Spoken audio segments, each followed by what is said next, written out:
Hi, friends. Welcome to the Pain-Free Birth Podcast. I'm your host, Erin Wilkins, a certified doula, childbirth educator, and mother of three. In this space, we'll hear positive, supernatural, and yes, even pain-free birth stories from women just like you. We'll explore the deeply spiritual side of childbirth and how God designed women's bodies brilliantly for birth. Let's get started.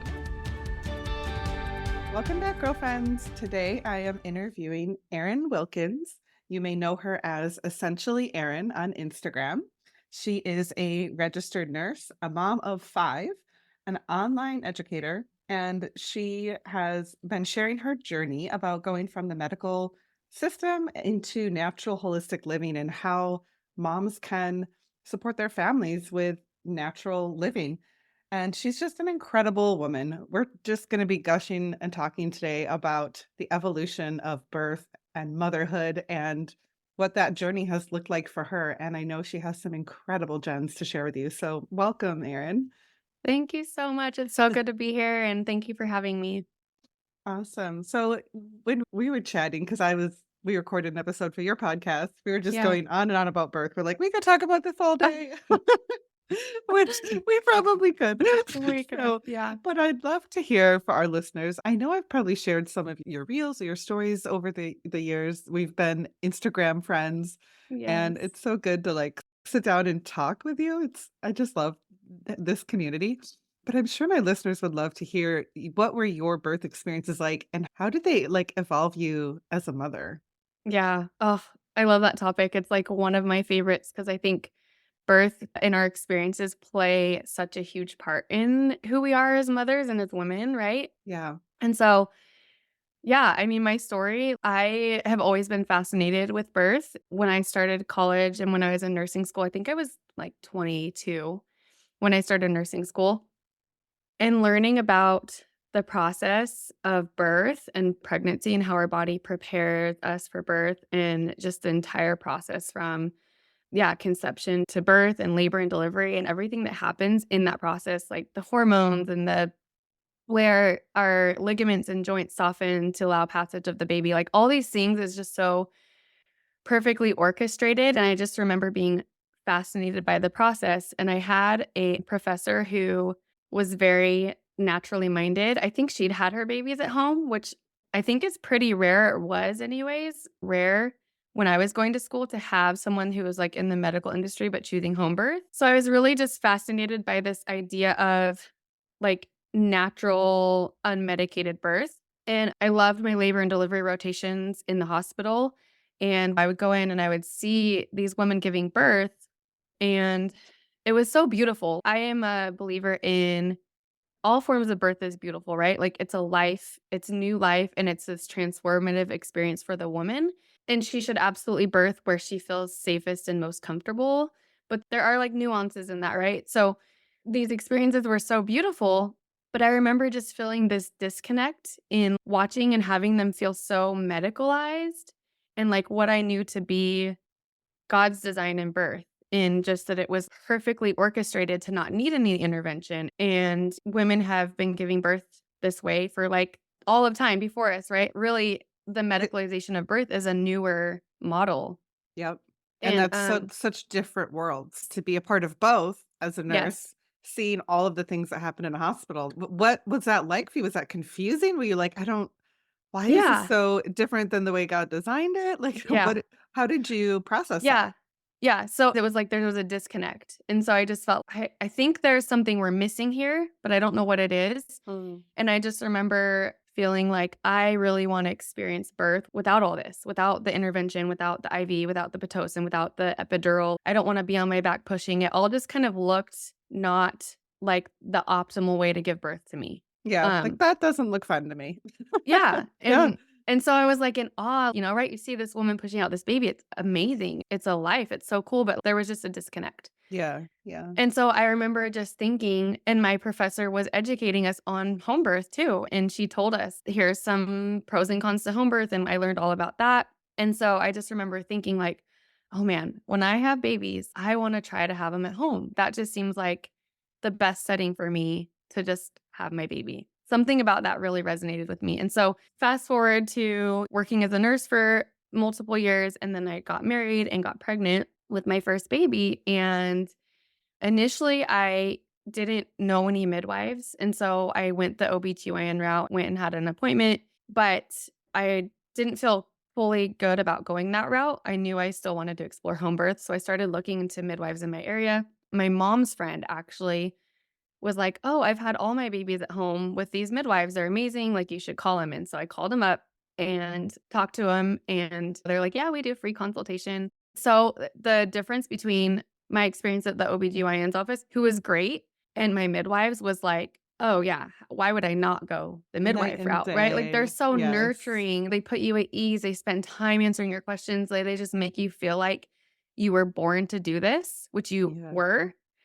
Versus it feeling just very check the boxes, okay, everything's good, like, it's very medicalized. It's just Yeah. very Like stark you're a differences. number on a chart, Yeah, it's you a know? conveyor belt of Yeah. systems, you know? Yeah. It's night and day. Women don't understand that. Like Until until you've you right, experienced it, until you yeah, it's experience it, yeah, it's a night and day difference and it's just profound. So and I think all yeah. women deserve good midwifery care. Oh my gosh, Not it's that there like aren't some amazing OBs out there, but there yeah. are. Yeah, there are, and my OB was amazing, but it's just Yeah. a different mindset and how you Yes. approach birth, like, it's Yes. just inherently different, and so, yeah, I need to become a midwife just so women can have better midwives, like, Midwife Erin, yes.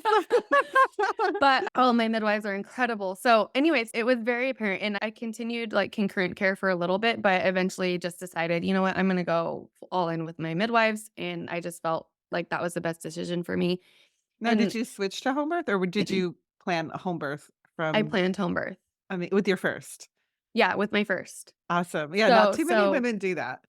not too many, and this was in 2013, It was so before it it was was popular. really Well, it's always been it was popular, before social media. but before social media. It feels very different now. Okay, so this is like before social media. So I'm just telling my friends who've had babies in the hospital and my mom, right, who's had all of us in the hospital. And people are like, that seems kind of wild, like kind of crazy. Why are you choosing to do this? It seems maybe dangerous. There's a lot of uneducation around home birth still at that time. And so Mm. that was just interesting to navigate. And I've been talking about home birth online for, I don't know, 7, 8 years now. So I've seen this evolution in like acceptance, which has been Mm. really cool. And maybe that's just my bubble, but it does seem like it's more widely talked about now, which is Yeah, great. you're I'm like right. Because all for it. I'm just realizing I had my first home birth in 2013 as well, Mhm. and at the time, you're right, there wasn't a big online community Social media was of like barely a thing, even, yeah, it's not like we you were know? seeing home birth videos all the time. I remember trying to find positive pain-free birth stories for months, looking at books and just praying, let me meet somebody by chance. And I would go to home birth circle groups and heard a pain-free birth story there. It was like God lined stuff up, but I couldn't go online on social media and search and get like hundreds of birth Yeah. stories or birth videos like you can now. So that actually is Yeah. what motivates me to do what I'm doing now. Like I want to make this available to women and isn't that incredible that only in the last 10 years have we seen this huge sharing of home birth and physiological birth and natural birth, and it's Yeah. becoming, I don't wanna say the norm, but more normalized for sure, and Totally. more Totally. accessible for women to get the information they want, to find these birth stories, to watch videos of women giving birth every day if you want online, and that just Yeah. didn't exist in 2013 when we were Yeah, it preparing. didn't. I know, and it's Yeah. really even been like, I started talking about home birth on my platform in I would say 2015, and it was even a few years where it was like, "You give birth at home? Like, that isn't it?" It was like I had to You're the weird crunchy one, yeah, right? I would Yeah. say it's really just been the last, like since COVID probably where it's become a little bit more normalized. Anyways, so, yeah, it's been cool to see this evolution of acceptance of it as an option. More women are considering Yeah. it as an option or at least knowing they have options, which I think is great. Because before it was just like you get pregnant, you see an OBGYN, you go to the hospital, have your baby, right? Just Right. This is that what was you the do. norm. And maybe you have a home birth for your second, but with the first, you better be safe and do it in the hospital. Yeah, better make sure everything's gonna go well, right? Yeah, so first baby, I just felt and I always tell women, not always, but I've said in the past, when I'm in a position of vulnerability, the last place I wanna be is somewhere where I'm having to be on defense Yeah. And have to, with yeah. with declining all these interventions. And Mhm. so if I know that I'm not gonna want these interventions, then I would rather just not be in a place where they're gonna be presented to me, Yeah, right? And so it's almost like you're putting yourself in a situation where, yeah, you're just gonna have to more fully advocate for yourself versus being able to just relax into that space you totally. need to be in labor. So I just knew that with my mindset and how I wanted to birth, that home was the best environment for me. Yeah. And I just felt confident and it never changed. My midwives too always said home is a starting point. Every woman starts labor at home and Mhm. you either progress and if you need to go somewhere else, you can. That's an option. But if Mhm. not, if everything goes smoothly, you just stay home and you have your baby at home. And it's just when That's you think of actually it that way, really it's so like, true. yeah, It's a starting point for every woman. every Even if woman. you're planning to transfer to the hospital and have the baby there, home is still a starting point. Yeah. I love that. Yeah. So how did that first birth and then the next ones, what Yeah. changed for you? What were some of the biggest lessons you learned Yeah. in giving birth? I should have written these down. I think it's I know every single birth taught me something different, but now I'm gonna have to, like, think about it instead of planning ahead, which I never do, but my first one so I went into labor in the middle of the night, I think it was, like, 40 weeks and 6 days. Went into labor around 3 AM, and she was born at 8 PM the next day, and I didn't do any courses, I didn't do any prep work, I just had this belief that my body would know what to do and that I had enough support between my midwives and my husband. And so I think that was good and also bad because I knew a lot about the birth process. I knew what was happening in my body, but I don't think I had a lot of coping mechanisms that I'd learned ahead of time. And so it was like in the moment I was trying to learn how to cope. That is like a learned skill, I think, right? So if we look at my first birth for my fifth, drastically different in how I, like, managed the experience, Yeah. and so I do kind of wish that I had more tools in my tool belt at that time just that I could fall back on that would have made the experience a little bit not easier, but kind of easier for me. I think labor is always hard, it's labor, right? But my main takeaway was, I mean, I did so well, like, looking back from my first baby at home, I totally rocked it, but I could have I remember just being very overwhelmed by the power that my body had. That was my takeaway Yes. with, like, when she was born, I was like, "What just happened?" I did not know that existed in me. That power, that rawness, that strength, which was such a cool lesson as a first-time mom, right? Oh my gosh, like, I am such a badass. That is exactly how I felt. I just did that, like, Like, oh my gosh. mind blown. Yeah, like, Yeah. totally mind blown that my body was that powerful because it does feel like so much power in It your yes, body that you're just yes. like, "Wow, did not know that existed." Yep. And then to push out I mean, she was almost 9 pounds for my first Wow. baby. It was like, "Look at this giant human that I just made," I just created and it, yeah, pushed it out of just my body. totally mind blown by the experience. It is Also, mind-blowing when you like think about it. Oh my gosh, women are badasses.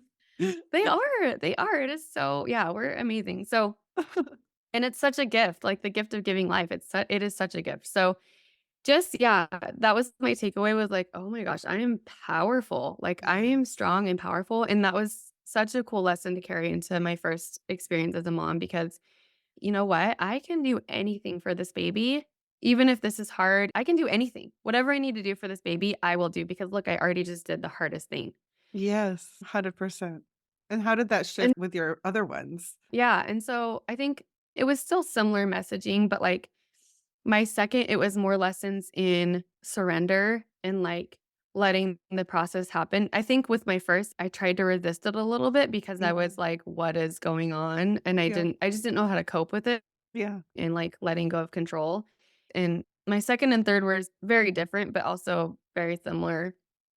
So more lessons in that. And then I think everyone I just learned to cope better. It's a practice, right? So every birth you have, you're going to get better and better at it. But yeah, my third felt very redemptive. And then it was like I finally learned to surrender and to Mm. just let the process happen. Like What did that those, mean in that moment to you, to surrender?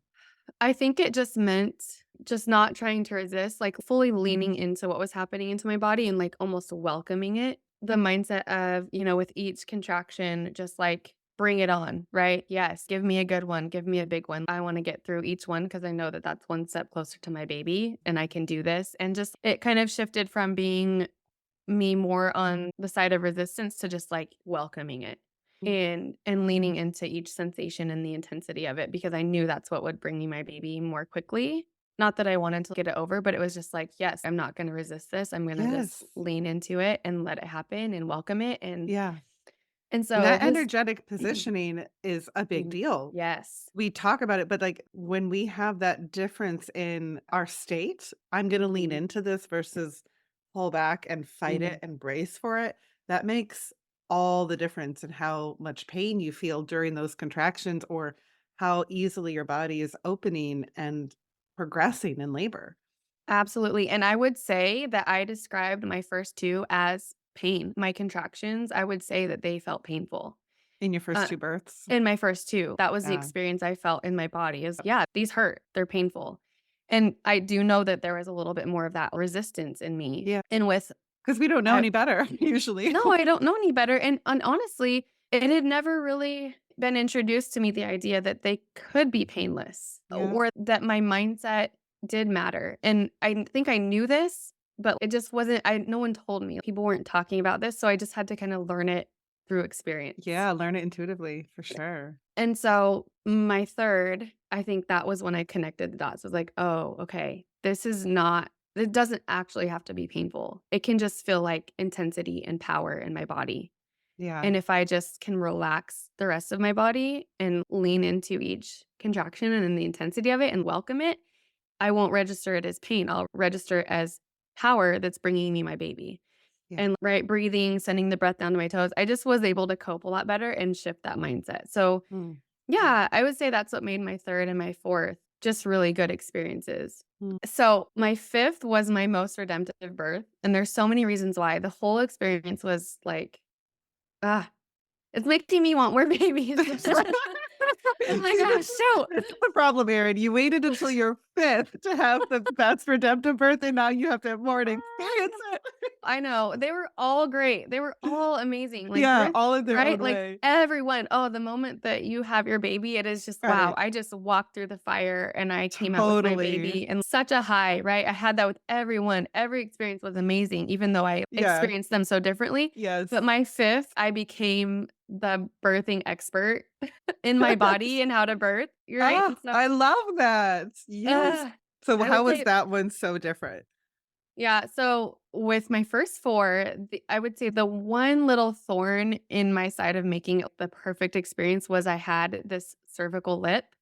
So my midwives kind of helped me understand that you can give your body more time and sometimes they will melt away, right? Mhm. You're fully dilated and it's just the process, you just need to give it more time, but sometimes Yeah.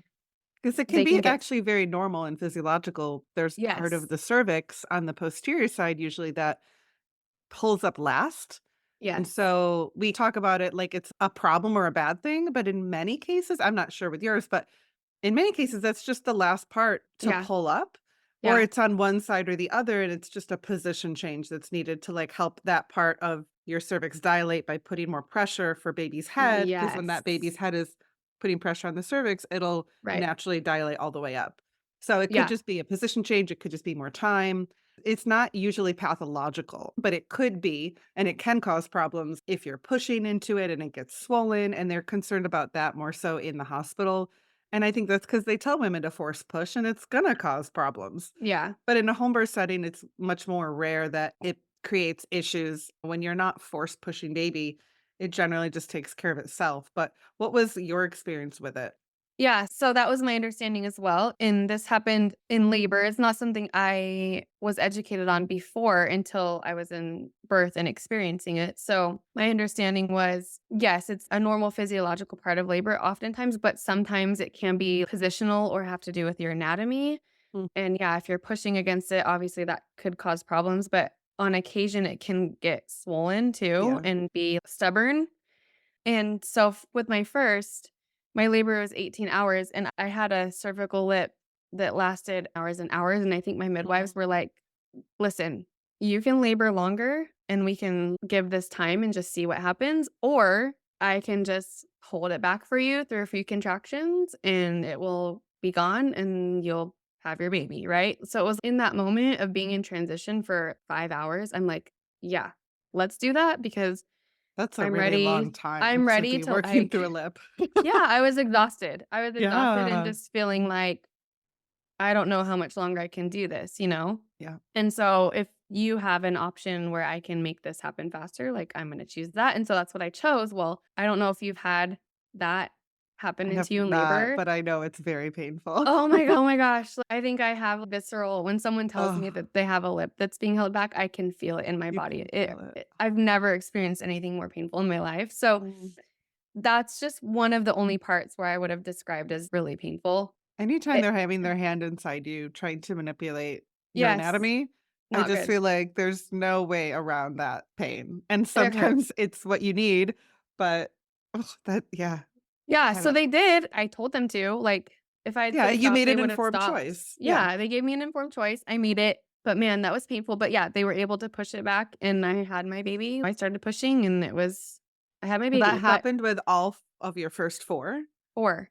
Yes. Wow. I got to the point where it was like I'm at a 7 or an 8 and I'm just like stuck with this dang cervical So lip that like for interesting. hours. Yeah. Do you think it was not physiological in the sense of, like, normal birth, but connected to your emotions or fear or something underlying in your subconscious?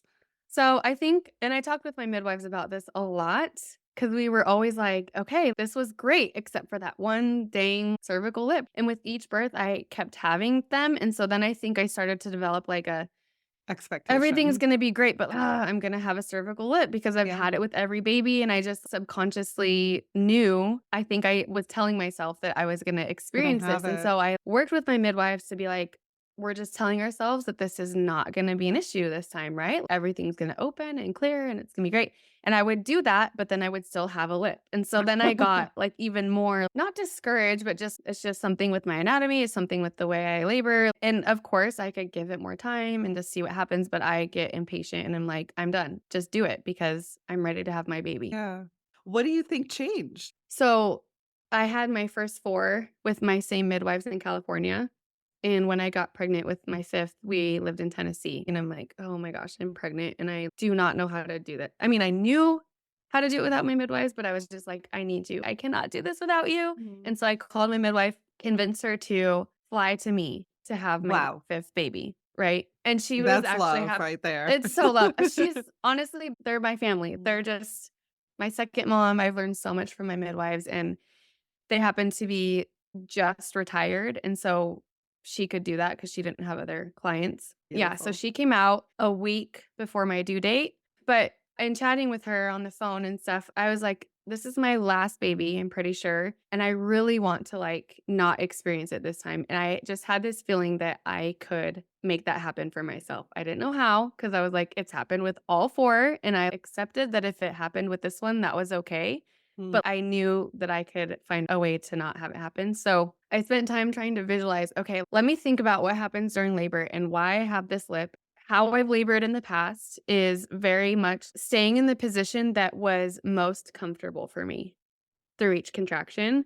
And so that happened to be on my hands and knees with my belly like in the water. So I'm kind of leaning forward. And so I Yeah. was thinking like, okay, when I'm laboring, this is pretty much my position the whole time I'm in labor. So the baby's head is putting pressure on that anterior cervix, Yep. right? The Yep. whole time I'm in labor. It's got to be something about that. And I found that in my first 4, if I would switch positions, it was way more intense. And so I would Mm. immediately retreat back to being forward on my hands Mm. and knees with my belly in the water. Right. And so Story I'm just checks thinking out. this. Yeah. I'm just thinking this in my mind. I'm like, it's got to be positional. Okay. Just knowing what I know, it's gotta be Yeah. No, that positional. totally makes sense. Yeah. Yep. So my midwife flew out a week before my due date, and I was like we had this same conversation. I'm like, "Okay, here's what I'm thinking. If I am always leaning forward and You're putting more blocking. pressure on the anterior lip, that's gotta be why I keep having this issue, right? So if I just position differently," and she's like, "I Yeah. think that's a great game plan." Yeah. So when I went into labor, I just was like, "Okay, I am gonna have to really focus on moving all around, like repositioning, having every contraction be in like a different position. And this was why I loved this verse so much because the lesson I took away was so profound for me. But I'm not just going to be able to just be in the position that's the most comfortable in order to progress. I'm going to have to kind of lean in and choose the positions that are a little bit more intense, that are a little bit harder to get through Mm, if I want to not have this issue, if I want to progress without any cervical lip. And that was what I was telling myself going into it. And so I knew it was gonna be a little bit harder for me mentally to, like, be on my back, be on my side, because that was way more intense than just leaning forward and being on my hands and knees. But that's what I mhm, did. And so in labor, in every contraction, instead of going to where I was more comfortable, I went to where I was the least comfortable in order to progress, and it totally worked. And I also just was patient. I was like, "This could be a really long." My labors aren't short. So my first one was 18 hours, and my subsequent 3 were all 9 hours, which is normal. It's not long, but it's not super short. With Ferris, she's my 5th, I had 3 nights of being up with contractions from, like, mm. midnight to 6 AM. Ooh, that's 3 hard. nights. It was so hard, and so I was already exhausted, and so I was going in feeling like I already had nothing to give. I was so tired. Mm, And the night before I went into labor too, I was having contractions every 20 to 30 minutes. So her labor felt like days. It felt like 4 days in my mind. wow. I think active labor was probably more like 9 hours, but it just there was so much going on in the days before that it felt way longer. So, I was just already going, "You know what? I am gonna have to really dig deep to find the strength already," and knowing that I was also gonna have to put myself in the positions that were more intense was it was a lot for me to mentally overcome, and I was very just, "Okay, here we go," right? Like, I'm gonna have to fully lean in, surrender, let go, Yeah. It mentally focus, like, all the mhm. things that I knew I had to do, even more so because I was so tired. I feel like a Yes. lot of times before my other babies, I would get this burst of energy before labor. I don't know if that happened Yeah. to you, Yeah, yeah, and but, that's like, the that's days actually before, normal. right? Yep, I'd be like, yep. "Oh, okay, I'm gonna clean, I'm gonna, like, like, the Yeah, last it's that nesting phase." nesting. Yeah. Yep, I did not absolutely. have that this time. I Yeah, tried to do a lap around my driveway, and I was like, "I can't. I just gotta go. I'm so tired. I just have to go yeah. lay down." So, Maybe that's because you have 4 other kids. Just kidding. could be. By then. No, truly.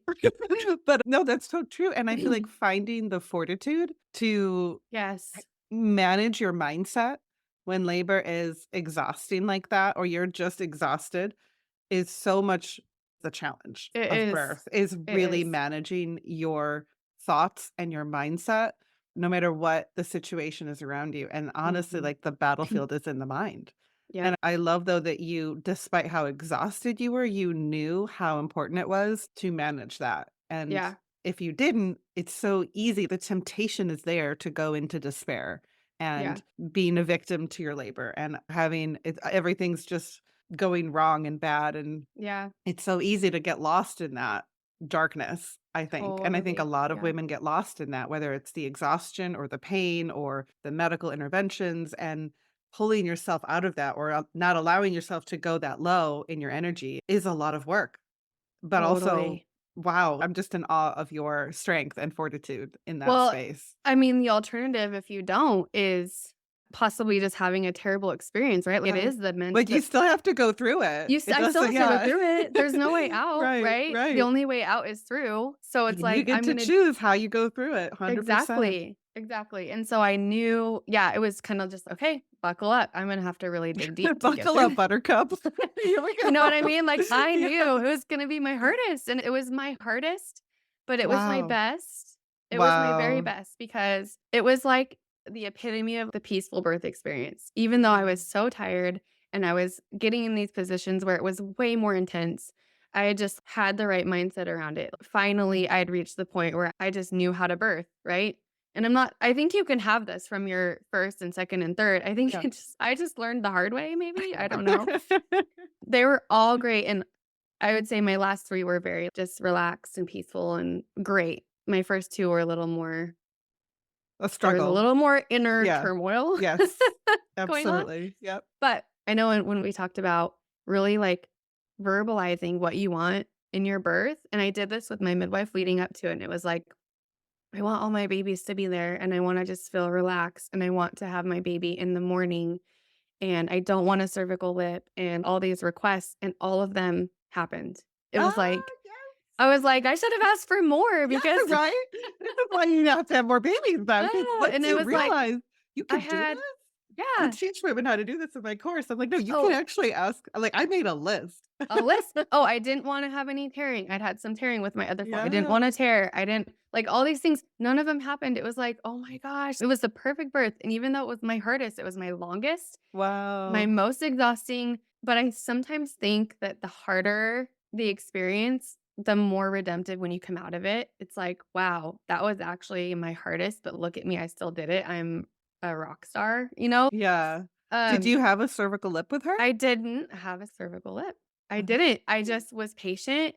I was on my back, which I hated. I hate laboring on my back. It is not pleasant for me. Yeah. I really have to focus through those contractions to stay relaxed Yeah. and breathing and all those things I know how to do. But I was on my back. I was on my side a lot and rotating from side to side. My midwife, I was like, "I want you to check me because I just need to know if there's a lip." And she checked me and she's like, "Oh my gosh, there's not a lip." I was like, "Are you serious?" "Oh my gosh, I did it." So, Yay. and what did happen was "There's a tiny, tiny bit," but it was like I'd already worked past where I'd gotten stuck before. So I was like, Yeah. "Yes, it's working. I'm doing it." And so I labored a little bit longer, but then at one point, she's like, You're almost fully dilated, but I was feeling pushy." I know deep down, like when I feel pushy, that I could probably lean into that and push, but mentally, I know I'm not fully, there's still a little bit of cervix there. So I was just concerned because of my history with a lip. I just Yeah. was a little concerned. I'm like, is it okay? I'm feeling pushy. Can I push? She's like, just try it, see what happens. Right. So I started pushing just little pushes and I could feel her dropping. And then she's like, when she's up that high, you can push harder. If you're feeling pushy, like push. And I'm like, okay, I'm going to go for it. So I just got on my hands and knees, one big push and my water broke. And then it was like, okay, Now she's coming down. now she's coming, right? Because I Yeah. could feel her move down. I was like, okay, and here we go. And that's the other thing we've talked about in person before in Dallas was like, oh, pushing. I tend to, well, I've always pushed on my hands and knees. And so my babies come really fast because gravity, right? And I'm a power pusher because I just can't resist. It's just, I will just Your push body my kinda baby out takes so over fast. in Yeah, it some just does yeah. it. And so I think because of that, I've had not, I haven't ever torn badly, but I'll Mhm. need a few stitches after, Yeah. which is just, oh, after you go through all that with labor and you have your baby, but then you have to be stitched, it's like kind of terrible. Feels like Yeah. a slap in the face. Like, can I not tear this time? So I had a plan for this too. It was like, I'm not going to use gravity this time. I'm going to try. I've tried pushing on my back or on my side before and it just hasn't felt good. But I was like, I think that's the only way I'm going to not tear is if I can slow my baby down a Slow it little bit. down. Yeah. So once my water broke and I could feel her drop, I kind of got on my back. Well, I had my husband hold me under my arm. So I wasn't sitting on my back, but I was leaned back. And I really just was like kind of breathing her out, right? But yeah, once she started to crown, I got a push and I just one big push, her head was out and my daughter reached down and touched her head, which was like such a special little moment for me. All my kids were there and they could see Oh, the baby coming wow. out, right? That was it was Yeah. so cool to have my kids there, even my little boys were there, and yeah, one more push, and I took a moment to, like, Yeah. recoup. It was like, "Okay, I know I'm gonna push one more time, and I'm gonna have my baby," and I just, like Once it the was head so is out, beautiful. yeah, Huh? that's I well, but I the head looked is the hardest part. the head is the hardest part, and I looked, and I saw all my babies there, and I just was like, "Oh my gosh." It was just such an emotional moment Oh, for me when wow. I paused and That's so beautiful. kind I of, can like, see took it why in. that's, Yeah, like, it was your like, "Oh, favorite. It's like I'm about to have my 5th baby, and all my others are here." It was just really Mhm. cool. And so, yeah, I pushed her out and picked her up, grabbed her, and it was just that high, like, that Yeah. immediate rush that you get is just Yeah. unreal. The best kind of drug, right? And I'm just picturing visualizing it with all your whole family there. That is so sacred and It beautiful. was I, like, get emotional. I every moment a baby's born like, all of my baby's births have been sacred. But I think there's something about having my others there for the first time, and so Yeah. they were old enough, I felt like, to be there, and she was born in the morning. So it was like they were all there, and Oh, and it I was know a so lot of sacred. women wonder that, should I have my kids Yeah. there if it's a home birth? Do they talk about it? Was it a positive experience for them? Oh, yeah.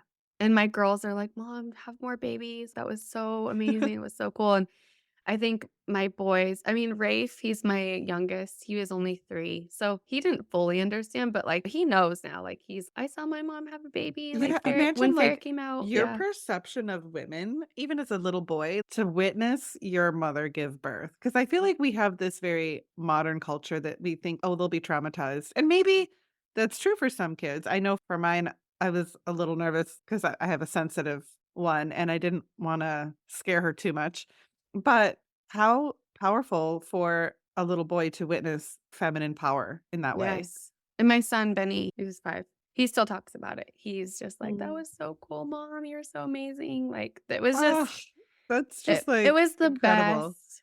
And I've said this 100 times, but in that moment, it just feels like the heavens part and God is like, "Here's your baby." Like, you connect with God in that moment, right? Like, Yes, it's yes. the most spiritual, amazing experience. So, yeah, just having them all there, it was the best. It was the best I'm experience. literally just tearing up, like, picturing this as if I was there as a wallflower, I can imagine, and Oh, it was so it was yeah, it was this is why women have, like, 10 kids, 'cause I know. back then. Well, and honestly, I feel like for me, the chaos is another level, but it gets easier the more you have in a way because now I've got a 10-year-old, a 9-year-old, a 6-year-old who are all helpers in a Yeah, way. And they're pretty independent and they can help just with little things like, "Here, hold the baby while I shower for a minute. Can you please mm, grab me a diaper?" That's helpful. "Can you go yeah, pick out Farrah's clothes?" My girls are like, it "Yes, I is. wanna pick out Farrah's clothes." Right, right. It's So, not like you have 5 newborns, you've got yeah. Yeah. little helpers. Well, 3 and that's under, like, when I had a 4-year-old, a 3-year-old, and a newborn, that was hard. That was a that's hard that's the hardest, yeah. that's the max level hard, right? But Yep. then they get older and you have more and then it just becomes more helpful, and seeing your oldest interact with the babies is the sweetest thing, so Aw, yeah, her birth was it was just, like, all these things that I had wanted to change in my previous births that I had listed out were just non-issues, and it just made me feel like I had just broken the code for myself, right, yeah. on peaceful births and just having the best experience, so, Oh, yeah, that it is was so beautiful. And thank you did you. you tear in I your didn't 5th? tear. I Yeah. had a little it wasn't so much a tear, it was kinda like a how would you describe, like, a skin tag that It's had like a skid happened? mark. That's what my Yeah. midwife calls them. You have a skid Yeah. mark. It was So they I ended up had that with just my first. It was like a little cut, but it was internal. It yeah, wasn't in my perineum. yeah. But sometimes they come with skid marks. What that means is just if that's what you're talking about, like where their hand or their fist or their something kinda scrapes a little bit in your vaginal wall on their way down. I don't know if that's what you mean. It wasn't that, it was a little bit of a tear, so they gave me 1 stitch, but she was like, "I think it'll heal fine without, but it might be something where it bothers you because it was, like, hanging." Mm, yeah. So she's like, "I think just you'll Just be to get it out happier of if the you give way. it a Just yeah. stitch, like, Yeah. down the road when you heal, it just might not heal perfectly." So I did get 1 stitch, but I don't it was like I don't call it tearing. I didn't I tear. can't blame you. Yeah. It's like you don't want a little piece hanging down. Yeah, But yeah. that's So, that's anyways, amazing. I it mean, was what an so cool. incredible Yeah. story. What did that 5th one teach you, or any of them, about motherhood? Oh, that was the lesson I loved from my 5th one was, I think in life, sometimes in order to progress, we have to be willing to sit in the most uncomfortable or most painful spot for a little bit, right? Like, you Yeah. have to lean into that discomfort. You Yeah. have to be okay with not knowing or with sitting in that difficult sensation for longer instead of choosing the one that's least comfortable in order to get the most growth. And that was the case in birth for me, and I think that's the case in life a lot of times, is just being okay with choosing the path that's a little bit harder in order for you to progress. And, yeah, that was just, like, a very physical lesson that I, like, ingrained in my bones is, "You know what? This is not comfortable. This hurts. This is hard. This is very intense, and I don't wanna do it, but I know it's what I need to do in order to progress, and so I'm gonna do Yeah. it." Right? And be And okay it's with and it it. doesn't last forever. Like, Yeah. we go through hard things, Yep. whether in birth or in life, and sometimes we just have to go through them, and Mhm. it sucks or it's difficult or uncomfortable, like you said, or even painful, but it doesn't last forever. That doesn't have to be what birth is all about. Motherhood is always going to be hard. Yeah, absolutely, and then look what happens when you get to the other side. Yeah, It's, like like, the beauty and the redemption of that birth and what you glorious. got. Yeah. It's just incredible. Mm. Yeah, and I think one of the reasons I love birth so much is because of those lessons. They teach you Yeah. so much and it's ingrained in your Like, body, what an right? initiation we get to go through. Mhm. That's Yeah. how I feel about birth. It's such an incredible initiation into motherhood, Oh and my the gosh. lessons we learn are, like, endless. They're so different and unique. With each birth, with each Yep, woman, it's an initiation, and I feel like that's part of how totally. God designed it. Yeah, I think so too. I think there's so much purpose in the lessons we're supposed to learn in birth. And if you summarize all the lessons, look at how powerful they are. Like, one, my inherent strength and power and my courage, the willingness to surrender to something difficult in order to progress, and then being willing to sit in the most discomfort, the most intensity, or the most uncomfortable position to progress. So, like, those are such important lessons in life, I think, and to Yeah, learn those in birth, you never forget those, and so then when you're going through anything hard in motherhood, it's just, "Well, this is how it is, and we're gonna be okay, we're gonna get through, and it's gonna be alright on the other side." We just gotta take it one step at a time, one contraction at a time, one whatever you wanna wave, surge, whatever you wanna call it, whatever whatever. your language is, but yeah, that's why I love birth so much. When you birth, you meet your most powerful self, and that will empower you in motherhood and in really every other area of your life. 100%. Yeah, that's so incredible and so powerful. And what a beautiful place to land, I think. Thank you for sharing your journey with us. I think it's rare that we get to hear from such a seasoned mother who has had such beautiful experiences, especially today. Like when I talk to women who've had 5 births, typically it's, oh, I had the first 2 in the hospital, or one was a cesarean, or then by my second or third or fourth, I had the home one. But for you to have 5 home births and have the opportunity to learn those deep lessons about your body and birth and motherhood and surrender and choosing the hard path sometimes in order to get that reward. That's such a gift to young moms. I just pray that and hope that any pregnant women or young mothers will hear this and just be so encouraged. Even I feel like there's women here listening that might be desiring a large family, and Mhm. just to hear from a mother who's done that and created a beautiful family and experienced birth in the most holistic way to embrace it and all of its challenges is just such an honor. So thank you for sharing with my community Yeah. the gifts and the insight you have about birth and motherhood. It's been a privilege. Oh, it's my pleasure. Like I said, I could talk about it all day long. We could. Yeah. Oh, so if women wanna hear more about what you do or what you offer, you guys can check out her Instagram on essentially Erin, and that's Erin. We'll put that in the show notes so you can find her. Let me just end with this. What is one thing, if you could share one piece of advice to young women entering motherhood, what would that be? I think just staying on the note of birth and how that will affect you as a mom and kind of shape, your birth experience can shape your journey as a mom is just what I learned is not being afraid to really own your experience and make sure it's what you want it to be because it will have lasting effects on you as a mother.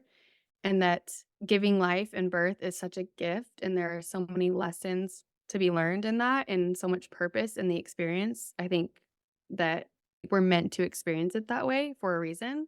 And so just really considering that as an option for you and is just embracing this primal way that we birth that God designed and trusting that there's a purpose in that. And I guess being willing to consider that for yourself and not just choosing what's mainstream, but like digging in deep and thinking about how you want your experience to look and being okay with fighting for that experience for yourself and really owning it.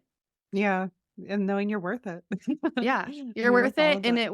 it will babies come out one way or the other, right? Whether it's vaginally through cesarean, like they come out and you become a mom. But the way you feel about yourself in birth, if you aren't having an empowering experience, that can have lasting effects for you. I just think every woman has the chance to be empowered by birth so, so much. And don't leave that on the table if that's something that you want for Mm. yourself because it's Yeah, there for you and it is a gift. So, yeah. Thank you. Thank you for yeah. sharing. We'll see you guys next week. Thank you. Thank you for listening to this episode of the Pain Free Birth Podcast. If you were encouraged, it would mean so much if you left us a 5-star review and shared this with your community. I'd love to connect with you on Instagram at painfreebirth. And to learn more about the Pain-Free Birth e-course, free resources, private coaching, and upcoming events, find out more at painfreebirth.com. See you next week.